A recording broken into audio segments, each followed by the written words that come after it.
Well, as you guys see, I have my Miami Vice colors on. See, I'm wearing like a pink shirt today. So I've gotten over my frustration and everything. So now I'm focusing. I got 14 days, 2 weeks until I'm in Vegas. Magic Johnson, Kevin Hart, Grant Cardone, Brian Dawson, Snoop Dogg, probably some other performers.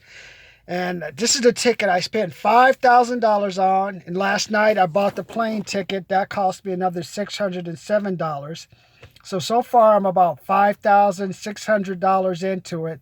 Not counting the extra $150 I'm going to have to pay for the hotel room that I'm going to pay for a Sunday.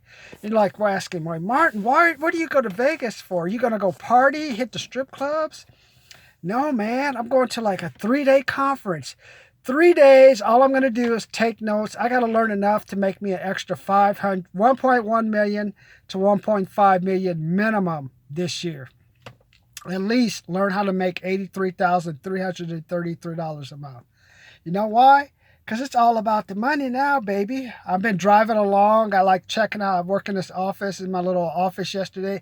And thank you guys. You guys must have sent some likes or comments. I went to the office yesterday. I stayed till 6.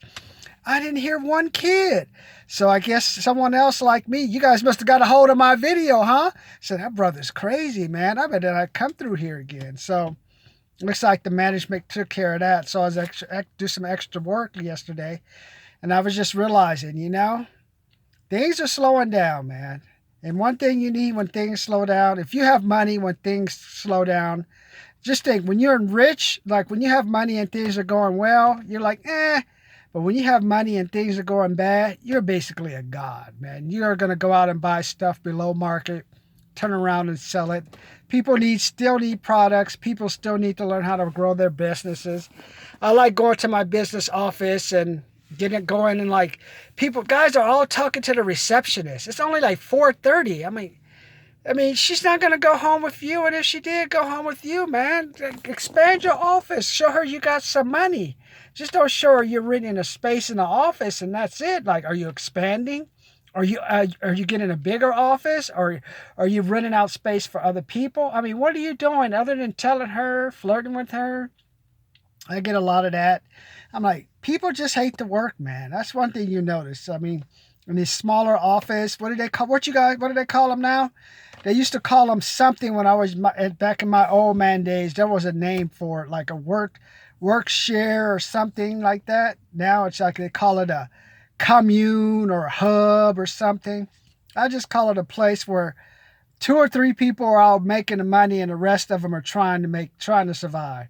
I mean, I got Beamers, Teslas. I got probably about a $500,000 worth of cars parked in front of my office, where people are renting a $300 space, and probably, like I told you before, 69% of businesses, are broke, breaking even, or losing money. And the majority of them are like 1 or 2-man operations. And they probably, like, when you call their office and try to get them to buy something, oh, I can't buy that right now. And they're like struggling because they're trying to pay for their car, trying to go out there and just do it one client at a time instead of expanding. That's why I'm going to this growth conference. I need to blow up this year, man. I'm 51, 52. Need to have that extra money, man. Because like I told you, when my grandmother, she worked for Sears for over 30 years. She retired, took some cash. Every year after that, for about 3 years, they stopped. Like, first she had guaranteed medical, guarantee this, guarantee that. Sears went through reorganization. That benefit started dropping. And like about 8 or 9 years, she didn't have any medical benefits. And then she was paying for her medical benefits. And maybe she would get like a allotment check or a stock check, but after Sears combined with Kmart, price dropped again. And there was no money for any type of reinvestment checks or anything for the investors. So what happens if you work for the state? You say, oh, I got a safe job if I work for the state and federal government. Why don't you just do your own history, man? Look back to I always go back to the 2008 recession, because that's when men became strange and women became the dominant money-making power in this country.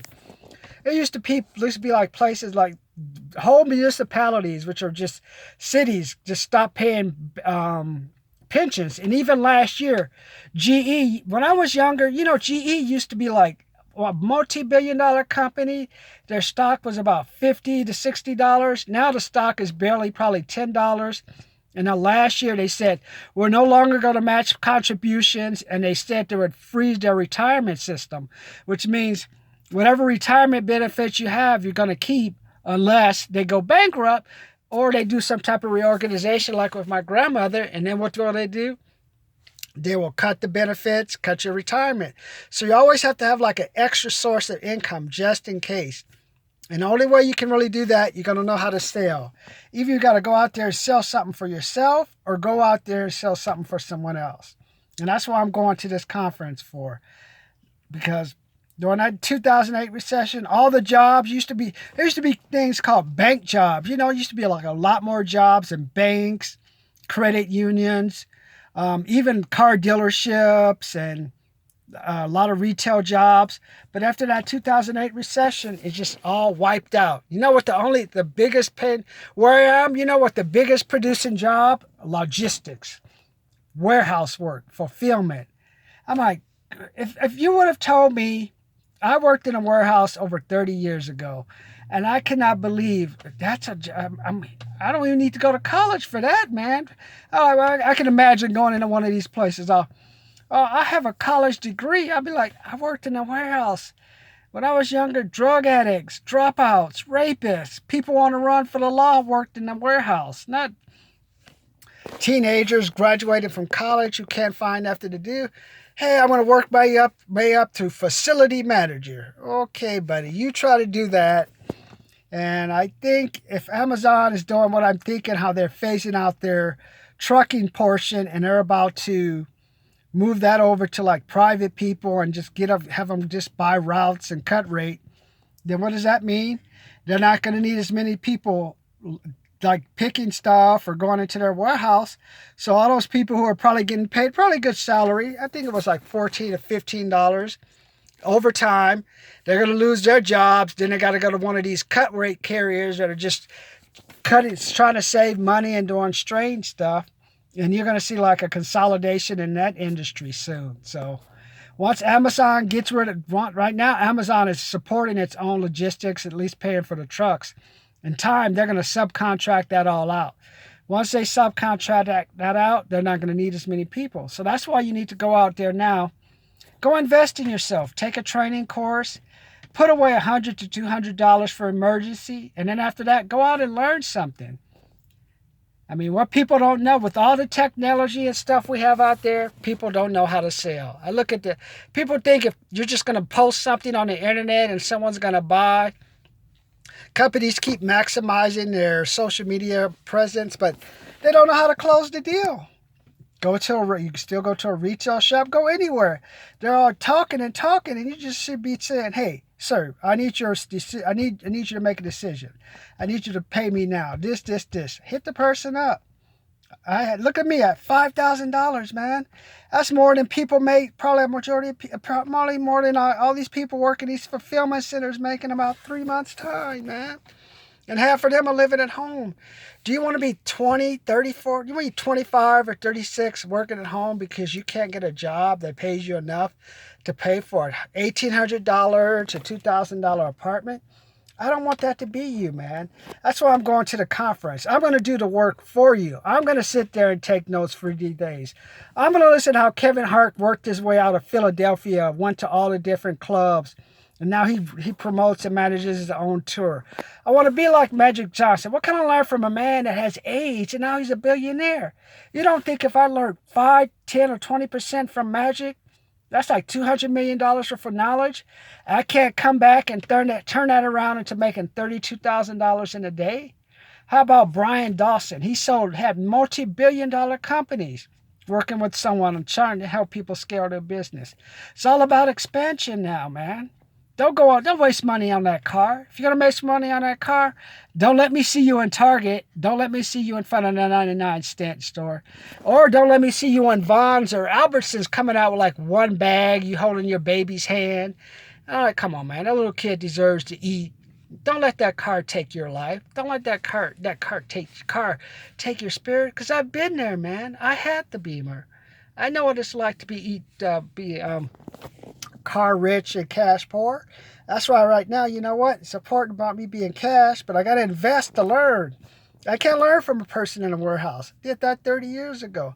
I can't even learn from some of my coworkers. I need to do better. I need to learn what successful people do.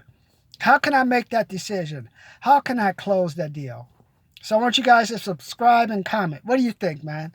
Would you pay $5,000 plus $600 for a ticket to go learn something from billionaires? Or do you think it's a scam, man? Hey, do you think, hey, man, I'm not going to make any money. I'm just going to work, you're just going to work in a warehouse forever? Come on. I mean, do you believe what I'm saying? What do you think, man? Do you really believe I keep talking about paying off my student loan from $93,000 to $33,789? Do you even believe that? Did I pay off my car in 7 months? You guys only looked at 2 seconds at my $5,000, $970 video on how to pay off your car loan. My car loan now is about $10,600, probably even less than that. I'm going to see if I can't pay half of that off this year. So what I'm trying to say is, go back and look at those videos. 5 or 10 seconds. What are you going to learn, man? Wouldn't it be worth 1 to 2 minutes if I could help you pay off 2 to 3 months of your car loan in a three to 4? If you had 3 years, if you only paid an extra $15 to $20 on your car loan, if you could just reduce a 60-month car loan down to a 54, 53, that's not counting the extra money you can throw at it with income tax money you get. Throw a payment at it. So subscribe and comment. Would you spend $5,000 on a conference? Oh, do you just think it's a scam? It's in Vegas and I should just go hit the strip clubs? What do you think, man? Do you think you need to be spending more time on my videos than 5 to 10 seconds, especially some of you paying over $554 for car loans and owing all over probably like $100,000 in student debt? Just think, if you listen to what I said and you have maybe $10,000 to $15,000 in student loans, you could have paid that off in 4 or 5 months. Go back, look at those videos, comment, subscribe, and share. Let me know, is this a scam? Am I just a scam? Am I just trying to take your money? Is the brother just trying to take you? Let me know.